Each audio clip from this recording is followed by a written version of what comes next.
Merci de nous recevoir chez vous, mesdames et messieurs. Bienvenue dans votre magazine Paradoxe. Vous informer, vous édifier, ça a toujours été notre préoccupation, notre devoir et nous sommes là pour ça. Vous savez, à chaque numéro de ce magazine, on a toujours l'habitude d'avoir un invité sur ce plateau, apportant un plus de connaissance, de savoir. Aujourd'hui, nous sommes dans la religion, comme on nous avait promis, que Nicolo Togolobela Mingi parce que vous nous avez demandé, vous nous avez posé tant de questions et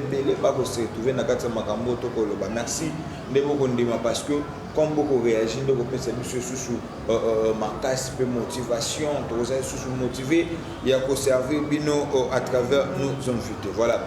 Comme je vous avais promis aujourd'hui, on va essayer, il y a des thématiques, automéca publiées, de méga côté Lisa, à chaque fois que ceux qui m'accambent toujours est concerné, n'hésitez pas de nous contacter ou aux anapostores attention à travers leur vidéo par rapport à Mambo toujours le Belawa, Benga Bisso tout orienté envers et puis on peut savoir la directive pour s'en sortir, n'a pas de problème. Voilà, aujourd'hui on va essayer de parler sur l'envoûtement et l'obsession. Comme je vous avais dit autrefois que tout le Belawa avec Mambo Tel Balion, bandeko belé ba mega ko réagir suba o mobetela biso na masolo na bango alors que nous ne sommes pas là pour ça mais tout mega qui juste à orienter bango et aujourd'hui on va essayer de parler sur l'envoûtement et l'obsession. Et aujourd'hui on va discuter avec maman Ariette, on va parler le numéro sur le bas de vos postes téléviseurs. Vous voulez aussi au Poutanana maman Ariette, appelez-nous pour vous avez un problème particulier, vous avez un conseil, vous avez une assistance, ou maramoto lobela ya obsession, bloc pour numéro au monique aux autres se retrouver dans la en fait, au monique makamboane concerné, vous se retrouver dedans, appelez-nous pour orienter envers maman Ariette, à couper sur la directive, à côté de ce il faut ça là pour s'en sortir dans l'envoûtement dans obsession. Voilà. Merci à mon major Marlon Moutchelo derrière la caméra, merci à Dieu, merci Mokuma, merci à vous aussi parce que vous avez bien dans vos maisons sans audience. Voilà, maman qui est notre invitée, Naloba qui est toujours le blessé, envoûtement, obsession. Maman n'a pas su beauté. Bonne santé, maman. Santé, les amis bien dans le ensemble. Vraiment.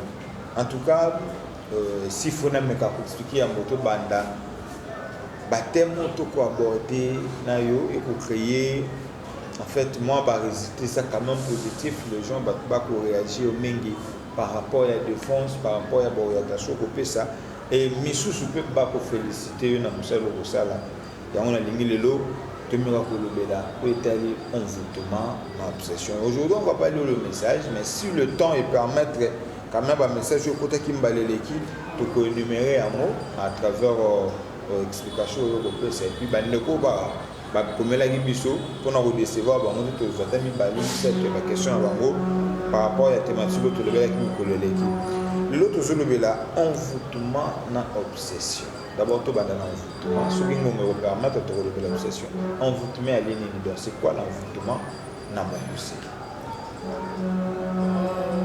l'envoûtement c'est être inspiré dans le mal afin de commettre des erreurs. C'est ça l'envoûtement. Et pour en regretter après. 3 ans envoûté, après ça on m'a fait, 3 ans envoûté, après à regretter. Il ne sait pas ce qui lui est arrivé. Donc, à se rendre quantité, oui. Mais à salir à mot, après il faut regretter après. Est-ce qu'il y a une manière d'arrêter à mot en fait, pour c'est-à-dire je suis dans le mal, ça déjà ma bé mais n'a arrêté à mon conseil ces zones où envoûtement à la carte déjà après avoir commis un acte. À quoi il faut arrêter à moi surtout dans un envoûté par des prières intenses. Donc des fortes prières quoi. Il faut que vous la casse pour y a Est-ce que l'envoûtement peut influencer l'avenir d'une personne? L'avenir en tout influencer l'envoûtement. Tout à fait, puisque c'est un esprit d'erreur. Donc, subitement, l'esprit est côté au sein de ma vie. Tout le monde un fou, bien une folle. Nangonga moko boye soka za agressif te. Nangonga moko avandi nie. Et après soki esprit ma be yeli ya bano ba bato mabanga. C'est ça. Et nangonga moko za calme mais soki esprit ya bien. Mais s'il faut t'expliquer l'envoûtement, est-ce que ça l'aura inné, ou ça l'aura mauvais sort? C'est-à-dire que tu as botamine envoûtement ou azala qui n'est bien injecté les à moi le mauvais sort. Non, envoûtement il y a à tout moment. L'envoûtement peut venir à tout moment. L'envoûtement peut venir. Ils ont esprit de erreur. Il faut côté là, commettre erreur. Il faut quitter. C'est ça. Parce que chaque fois que le diable nous tente et nous pousse à commettre des erreurs. C'est ça.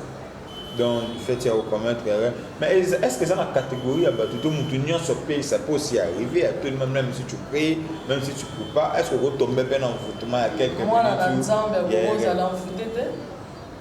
c'est lui-là que le Saint-Esprit dirige. Vous allez envoûter. Quand on est sur le sang, vous allez envoûter. Vous allez envoûter.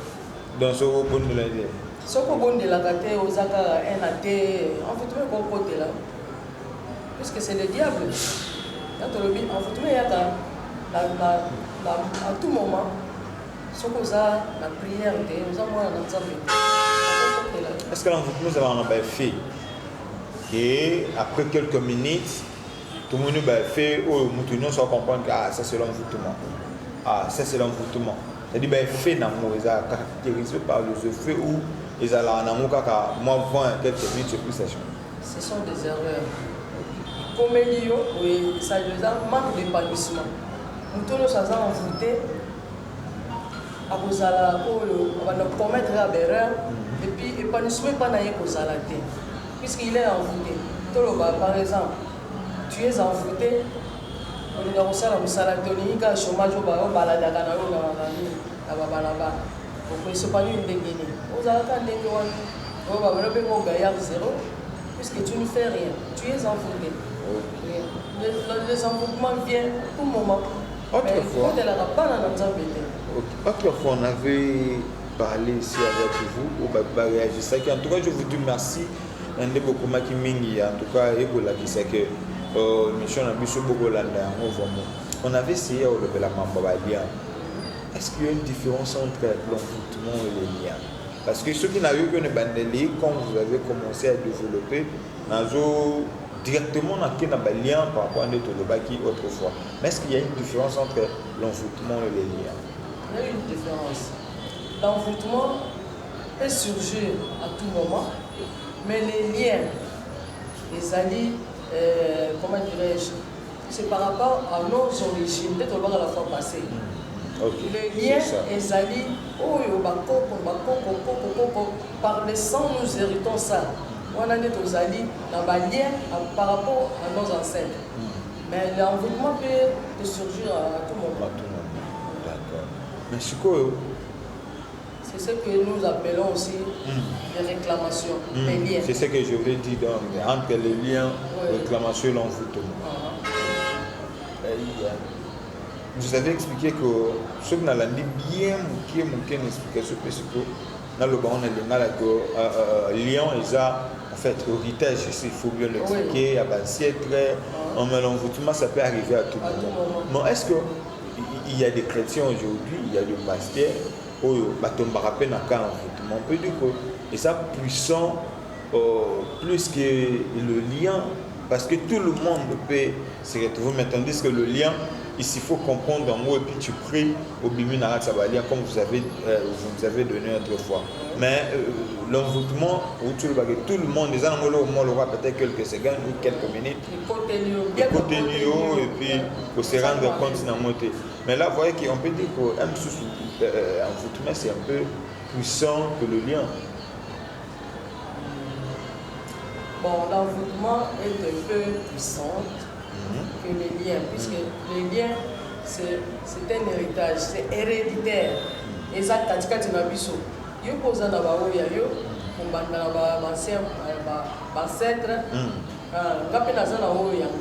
mais l'envoûtement, ce que côté lié au salika mabe, tu vois, tokokutana na muntu avandi kaka boye avandi kaka kofika bato avandi mpe kaka kokunda omoni ke ntanso okomi mpe koagir mal obomi mpe na motu après koregrete.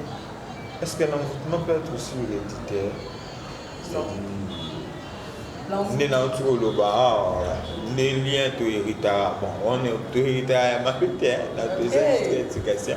Mais par rapport il y a lien de toute la famille, c'est-à-dire descendance. Koko Kingmani, Azala qui vous donne héréditaire. Voilà. Exactement. Mais est-ce que l'envoûtement peut causer la hérédité? Non. L'envoûtement est héréditaire. L'envoûtement, c'est la tentation. C'est le diable qui nous tente. Ce que vous avez fort, bien fort, vous avez prié à côté, pour distinguer que ça c'est le diable, vous avez beaucoup dans l'envoûtement. Puis vous saluez ma belle, sans le savoir. Exactement, la conséquence grave, on doit regretter dans quelle communauté. Tout à fait. On réagit ma belle, les tiboués. Avant les carabos, tout le monde a l'outil de banga babi moto. Et ce que mon temps les banga les juillet a couffé sur place. Moi, il était que ça dit, et donc comment on a. Merci beaucoup, maman. Nalingi, tout qui ne vraiment malem, tout changer, tout le de l'obsession. Mais avant tout le de l'obsession, il y a versé à Luc 13, 16. Je ne sais pas qu'est-ce que cela veut dire. On peut expliquer, Bissou. Ça parle toujours de l'envoûtement. Si on peut expliquer Bissou. Exactement. On va comprendre. Voilà. Vérifiez à la maison, Luc 13, 16. Ouais. Et cette femme qui est une fille d'Abraham et que Satan tenait liée depuis 18 ans, ne fallait-il pas la délivrer de cette chaîne le jour de sabbat? Dans Luc 13, c'est verset on a déjà l'exception à lien. Il y a une illusion par rapport à ces versets dans l'envoûtement. C'est-à-dire là-bas on parle des liens. Liens. Pour il fait mention des chaînes. Donc, Azalaki déjà, il y a un kangama. Azalaki n'a pas lien. Pour les kangaki depuis 18 ans, Azalaki courbé. C'est différent de l'envoûtement. C'est différent de l'envoûtement. Ouais. Maintenant, maman, allez-y. Il y a un Azalaki déjà lié depuis 18 ans. Donc, les alliés pas lié mon beau. Ce que vous allez comprendre, verset on a fait Bandango, Kamwa Nikolo, Isolo Zawana, on a des acquis, Yesu Tangwa délivré des pharisiens, mais c'était un lien. Elle était liée de ces chaînes-là depuis 18 ans. Et Yesu a délivré. Très bien. Merci beaucoup. Maintenant, pour clore ce sujet de l'envoûtement, comment on t'a copié pour ça pour ne pas être envoûté ou pourquoi il y a un envoûtement, c'est-à-dire à poser des actes pour ne pas aller là ou tout à l'heure les actes on t'a posé sans se rendre compte mais il fait un mot après à se rendre compte que fait ouais. Mais comment est-ce que on t'a posé ça là pour ne pas tomber dans la faute? Mais est-ce que prier il faut prier à chaque jour? Je ne sais pas. Est-ce que il faut récemment, je ne sais pas réellement, mais qu'est-ce que nous avons fait là pour ne pas tomber dans l'envoûtement? Pour ne pas tomber dans l'envoûtement, il faut toujours prier. Prier, c'est ça la vie. Surtout dans le monde où il y a beaucoup qui sont envoûtés. Mais quand toi tu pries et que prière, dès quand on lit à ton mélite, la midi, quelque chose, c'est ça la prière. La tombe prier avant de sortir, la prier, ou bien tu vas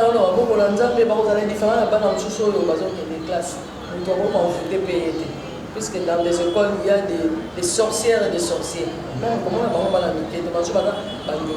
Mais quand tu pries, au prier,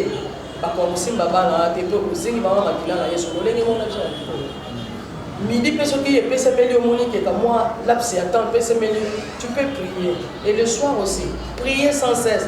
Bible, un Dans mon tour, quelqu'un qui prie, là, c'est difficile à tomber. C'est difficile, très difficile même. Oh, Azali vraiment tout le temps dans la prière. C'est très très difficile à tomber dans l'envoûtement. Merci beaucoup. Voilà, messieurs et dames. Je vous avais dit qu'on va aborder des thématiques aujourd'hui. Il s'agit de l'envoûtement et l'obsession. Vous avez compris comment est-ce que maman essaie d'expliquer sur l'envoûtement. Il y a eu des questions. S'il y a encore d'autres questions que vous avez, continue de la mission en haut, tu retransmettre en haut panaï, et puis on a fait ces explications toujours dans ma état l'envoûtement. Mais ce que moi, on a comprendre, pour nous clore, si j'ai en gros, maman dit que le lengue à ma lame en fait, il y a aussi pour ne pas tomber dans l'envoûtement ou pour se protéger contre l'envoûtement et ça prière. On m'a expliqué ici à lever que mon taux à Zobon de la mine c'est difficile à l'envoûter. Peut-être on n'a pas eu le temps à expliquer à moi, mais bandera le bac que effet envoûtement à la remonte se rendre compte c'était mais ou se rendre compte après acte mon ya mabé de se rendre compte. Maintenant, de cette manière, vous allez épargner dans ça, et ça va le sambo. Donc, s'il y a encore d'autres questions, vu que le temps, tu as couru derrière minutes, toujours, tout le bas que tu as la thématique, il y a l'obsession et l'envoûtement. Vous avez vu comment est-ce que maman a essayé d'expliquer l'envoûtement. Il a donné aussi solution. En fait, c'est faut bien avoir une solution ou après ces mesures, ou permettre de tomber dans l'envoûtement et ça caca le sambo. Tu pries pour tes enfants, tu pries pour mon maman, même pendant la journée, quand il y a aux temps libre, au bon délai pour ne pas tomber parce que le diable rôde comme elle en Voilà. Maman, n'a pas toujours le la peine en obsession. Et c'est quoi aussi l'obsession?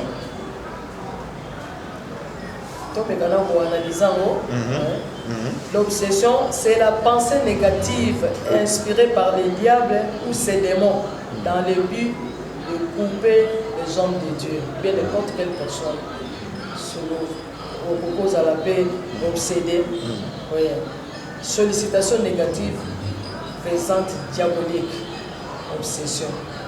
Quand nous avons dit déjà penser à ma belle côté lié à mon niveau là bas. Donc il y a avant d'avoir tranquillité, il y a quand il faut ça le rapport. C'est ça l'obsession. Donc Azali a désir intense. Oh, il est là à se contenir. Maintenant, comment on peut connaître une personne qui est obsédée, que cette personne est obsédée? Par des manifestations négatives, des désirs négatifs intenses sur le plan comportemental. Donc, au Monéka, il y a un niveau de moi cité. Pour moi, c'est qui doit négater, tout le monde a quand même. Azama moi c'est nanda kume azo sala poto na balaba donc comme moi ça qui to pas les gâter il faut pas réagir bien landaye bien bakuta nanaye c'est ça. Comment maintenant on peut faire pour ne pas tomber dans l'obsession parce que en étant d'abord autrefois je peux vous ramener en étant d'abord homme il y a certains désirs quelqu'un qui ne prie pas d'abord il a aussi le désir contraire. Maintenant, il y a aussi c'est de l'obsession, il y a un peu à s'imposer. Maintenant, comment on peut faire pour ne pas tomber dans tout ça, dans l'obsession, dans ce que vous avez dit? Il faut de fortes prières. Très bien. Il faut de fortes prières. Voilà, l'obsession est au-delà de la tentation. Donc, attaque du diable, a tenté de me le l'obsession, ils ont la catinaille. En tout cas, il y a donc des désirs intenses donc pour faire taire en ce sont des fortes prières pour bien il faut qu'on va délivrer. Il faut pas délivrer. Il faut augmenter la dose de prière pour cesser la vie au Coran. C'est ça. Mais est-ce que conséquence d'un mot que au bébé c'est vie à mon tour? C'est-à-dire quelqu'un qui est obsédé. Oui. Dans une vivre conséquence, il y a obsession. Mais est-ce que le coquille au bébé c'est vie naïe? Affirmatif. Le comité sombre à venir le bon sa vie là pour nous avons se contenir mais on a monté niama même si na balabala on ça là et les lois va arrêter au Kemakal est-ce que vous avez la vie mais malheureusement disons par exemple ndenge ba un tel a violé moi là-bas sont là-bas à Makala parce que pour moisir n'a habité bah on a 20 ans parfois parmi ces 20 ans là on couche vie baby et baby. Ou bien parmi ces 20 ans, même quand on va au vous assure bien un point de départ pour Banamsala, comme il y a moto. Moussala va se balongola yo. Na on commis déjà tata qui va t'engager. Et ils allaient soutenir fille et baby. Mais est-ce que mingi obsession ça va plus héréditaire peu apparemment il va avoir qui biso na famille na biso qui numba biso na famille na biso koko na biso qui ngan apparemment on a plus à la réclamation ils allaient plus na puissance. Il y a obsession on dirait réclamera pas trop. Na comprendre maintenant que c'est obsession on dirait ça le roi héritage moko c'est-à-dire le roi lien moko pour la famille et réclame à tout c'est-à-dire la famille na biso kingana zala boye kingana zala ndumba koko na biso zala na basebele maintenant au moins qui de génération en génération bazoya bola ndara même ali olinga basan désordre comme mana basan désordre sans tenir compte apparemment c'est comme si ils allaient on dirait marcher à lien ensemble héréditaire bon là-bas toloba bao bala base belé et puis bato bazolanda na éviter na monde à vélo pose à la base de parce qu'on gagne attends on gagne un bon belé donc tu n'as pas autre chose à faire car à base base est égal à une perte sur aux ana ba belé moko ça va mais belé il faut se mêler biloko ino so ya kolinga tu vois que tu n'auras pas de l'économie et ce sont des histoires à banaliser. Il faut pas qu'on s'emballe. Pose à la tenter, pose à la paix, on va copier ancêtre était origine n'est pas ton outil. Faut qu'on bonde la pognon sur les ala coupé. Pognon sur les ala coupé. Non sur les quatre, on a bien on a le sonaba en foutement et ala coupé, c'est la prière. Et au local ka ebongi on a aussi sa nyonso c'est la prière. Et donc on se soutient. En tout cas, parce que c'est un peu volontaire. C'est-à-dire que nous sommes prêts en été, mais obsession et comme c'est-à-dire lui, il trouve ça normal. À au salon, non seulement parce que les alliés, non seulement parce qu'ils ont votement, mais il y a une ligne à la bombe, c'est-à-dire préfère. Obsession et ça démoniaque. Okay. Obsession et ça volontaire, et ça démoniaque. D'un démon à côté là, avant. C'est tout un démon. Oui. Obsession et ça démon. Donc il faut qu'on souffle ça. En tout temps, on a nos Romains. Romains pour te souffler ça. Ah. Romains combien? Romains 7. Romains 7, vérifier à la maison, c'est très important. 15 à 24. Pour ce que tu as oublié la fois passée. 7, 15 à 24. Car je ne sais pas ce que je fais, je fais point ce que je veux. Okay. Et je fais ce que je hais.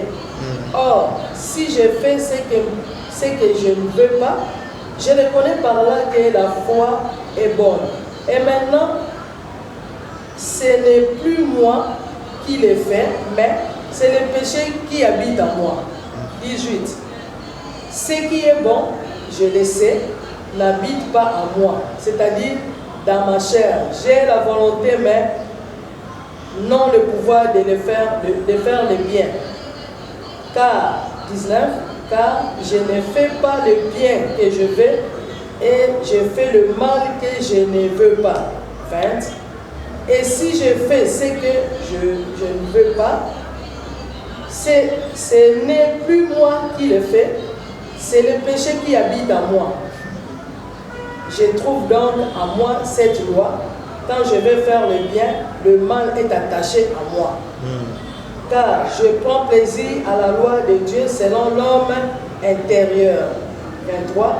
Mais je vois dans mes membres une autre loi qui lutte contre la loi de mon entendement et qui me rend captif de la loi du péché qui est dans mes membres. 24. Misérable que je suis, qui me délivrera du corps de cette mort. Amen. Il faut pas prier.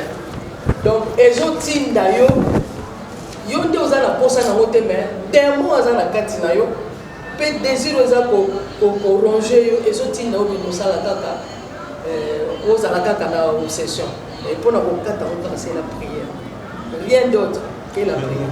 Mais ça va tout sur le but, je prie beaucoup et ça dans le message que tu as caracol va pe nazobondela apparemment de eza kaka azobondela apparemment eza kaka amitiki te ye moko à se contenir te ou bien à s'abstenir te, tu vois.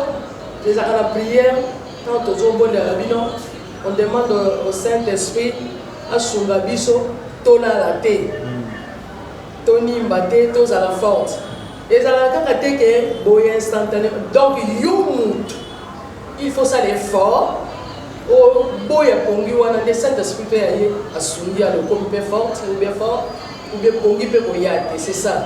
Maintenant on dit que Saint-Esprit souvent na te mais yo moko bande onimba olala, c'est ça ndenge pe obsession ezali balobi na yo babone atina yo balobi ke yo lobi nazobondela mais ezosimba te naza kaka kuna oyo moko olingi mais il faut koboya diable akoya kotante yo mais il faut koboya énergiquement otelemi mpenza na ngui olobi non non non et non akosalaka yango lisusu te. Là Saint-Esprit akosunga yo puis prier mpe kosimba, c'est ça. Je connais un type autour sur la qui est dans l'émission pour parler des liens avec une que en étant dans qui mon ami papa na bango na basimi balé et maman na bango kufa.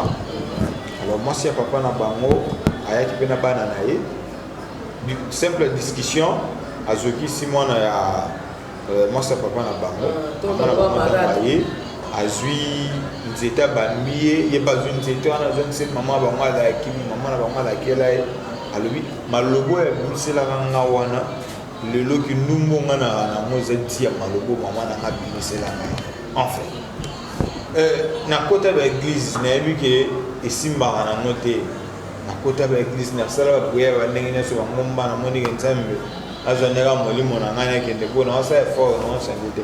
Vous montre que et ça va comme se peut l'obséder, ça ne dépend pas de lui, mais peut-être il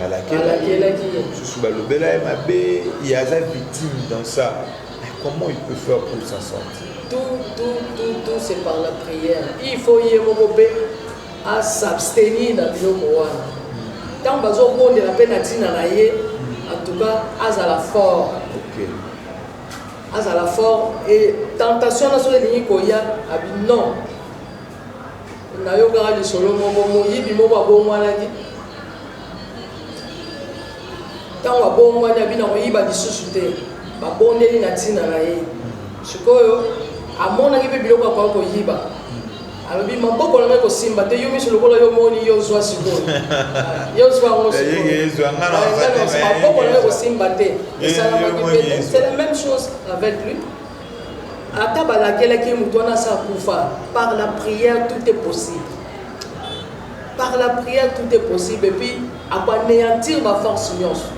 Et les morts sont morts. Tant que ça profite, il y a des gens qui ont tout, na ba idée na ye et puis na makanisi na ye na katine ya bomondo to ba na âme na ye alobi kenga basi ba la kelanga.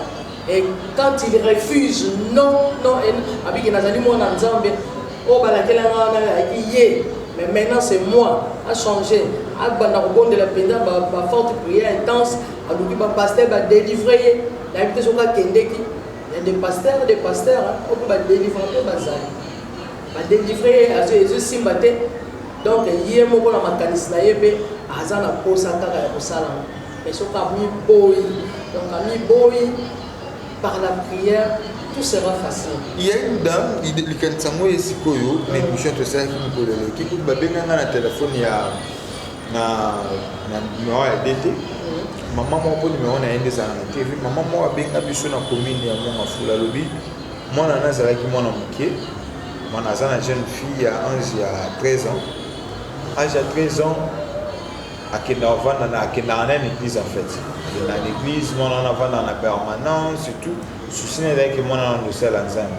Après 2 ans, 3 ans, il se fait que si tu veux l'église que moi on a 14 ans, sur 13 ans, on a pasteur. maman wana lokola yoki alandela yango mpe ayomona que ça vrai à longo église mais pendant longo église mwana na ya mwasi lelo aujourd'hui là de azamba fait quelque mais qui mobulu mibali baye bapeseli ye mbongo baye bapeseli ye mbongo en fait baye bapeseli ye mbongo bapriorité mais mobali wana koloba osala baboya na ye eza raison kaka ya kindumba mibali baye bapeseli mbongo bakite kaka mpona kindumba abi kindumba o mwana na ye wana aza nango ne sais pas aconsulte baeglise ebele akeba akutana bapaster ebele mais kolanda ndenge alanda biso autrefois il a aussi réagi à kosala nini c'est-à-dire il y a un tour de la obsession c'est pas peut-être bon alors subir conséquences il y a le réalité peut-être l'obsédé tel que cas il y a moi na moi sur c'est-à-dire maman remarqué il a constaté que réellement que moi n'en ai un autre pasteur mais après il y a mot il y a de retomber le pasteur moi je sais pas on dirait pouvoir pasteur on dirait ne plus en vie mais moi n'en décide pas voir conséquences et obsession. Oui, ok, merci. Na biso bato nde tozali awa bakendeke na mosali na nzambe te et surtout que quand tu connais que dans la Bible l'impudicité est condamnable même bao basambelaka te bakendeke na mosali na nzambe te puisque il est un coin de Dieu baso bakendeke na basango c'est un péché et puis ça condamnable makasi nzambe nde ya boya baboya ka biloko wana okokena mosali na nzambe te luka na so kosaki ndumba la bato na mosali na nzambe te un point de Dieu à moins que apali yo mais soki kaka neti na kindumba ndenge ya mwana wana eza mabe koleka ce que je lui conseillerais maman nde atelema na mabondeli coré à mami pesa pona mwana wana et puis bazala ensemble mwana so mwana mokete a comme déjà mokolo 20 et quelques donc a loué déjà na âge de puberté a commis déjà mokolo to ba commis pe maman ko pe ko bota mais ce qui ont persisté il faut on a délivrance il faut délivrance la dame a dit le église ni même chose qui était de quelle église on a prié ba jeune ba prier ba tête mais vie à moi na ngai on est passé wana zaka muta bakisi donc selon ba donc lecture d'ailleurs azo il y a des pasteurs et pasteurs à Kinshasa il y a beaucoup de pasteurs il y a ceux-là aussi sur ka simbi délivrance et ko simba il y a ba misusu pe et simbi te et puis na yé moko mukolo nzoto il faut s'abstenir mais si c'est le cas ce qui numéro mon année to so ma wana na kisaye oyo okida ko c'est long azole là bon moi dès que bon temps va zobete là bon moi je croyais c'est comme si j'avais pas du solo mais en fait c'était vraiment réalité et je suis ma batte belé à travers mon toujours le là c'est sur mon obsession est-ce que au début que dans tout au bima pour s'en sortir ils avaient le sang le sang bon on a net le lenge nini net ndenge nini me fa prier parce que ça va tout sous ce prier mais en réalité il y a prière et prière exactement vous avez besoin là dès la monnaie il va comme na WhatsApp nzambe na tondio na commission tala bokanga ndako bien on a déconnecté. Il y a prière et prière. Il y a des prières intenses. En tout cas, ce qu'on m'y code ici, je ne sais pas. Même des moments où il y a géant à manque ni na kokima. Il y a des prières. Donc comme il pèse penza. Ce qu'on m'a dit c'est ngoma mangengenge. Ce qui n'a évité na pas chose d'aller pour na kokoma tikuna. Ce qui sala obi oké sakana obi oké tourisme. En tout cas na kokama puisque avant il faut faire ça. En tout cas, paiement, motoki, makolo, la invité sur le salon. Ok, prière on est avec des sacrifices. Et la prière, la cas on est maman prière avec des sacrifices. Sans sacrifice, il est possible de mater. Le pasteur a bondé na a délivré na yo mais s'il n'y a pas de sacrifice et l'autre côté de baba laisse un punda laisse donc ce qu'on s'est mise de au gagner mais na ça na mise de na kena ngakuna place ba beta ka ba l'autorité c'est na rejoindre non il faut des sacrifices aussi intenses pour des moments à kender à la paix c'est ça dans la lobby pour la maman pour la babette qui m'a solo ce qui numéro na ezali non tu de là numéro na eu soit mon chat contact sur bien la prière comme ça ngana ou kana benga si faut na orienter ya nana wa ya wa ngana na ata manda émission aux suma bande ko belé bon personnellement ba tout sous ba zo bengo ba exposer ba problème na bango ça prouve que les gens pourtant vraiment na muteme zo suma bande ko belé surtout na mambotali ba autre le bela que les gars ba les gens beaucoup réagi na yo kina mutema pasi comment est-ce que bato vivre na se ba vivre na se ba lien soki ozo sambela te moni to lobi to boya famille wana mais yo okoti okomi mu Yesu tu fais aussi des sacrifices pour oser la délivrer totalement c'est ça ce que lingo mona clair na kati na mboka oyo en tout cas il faut s'isoler pour s'isoler la famille de mais oser la et pas na Yesu. C'est ça. Voilà, merci beaucoup. Nous sommes arrivés à la fin. C'était pour moi un plaisir de vous savoir très nombreux. Envoyez vos questions. Nous sommes là que pour vous aider. Bino, en fait, pour propager le message en Zambie, mais si vous avez un problème ou un membre de l'OBIA, au moment qui est allé appelez-nous. Maman peut se numéro contact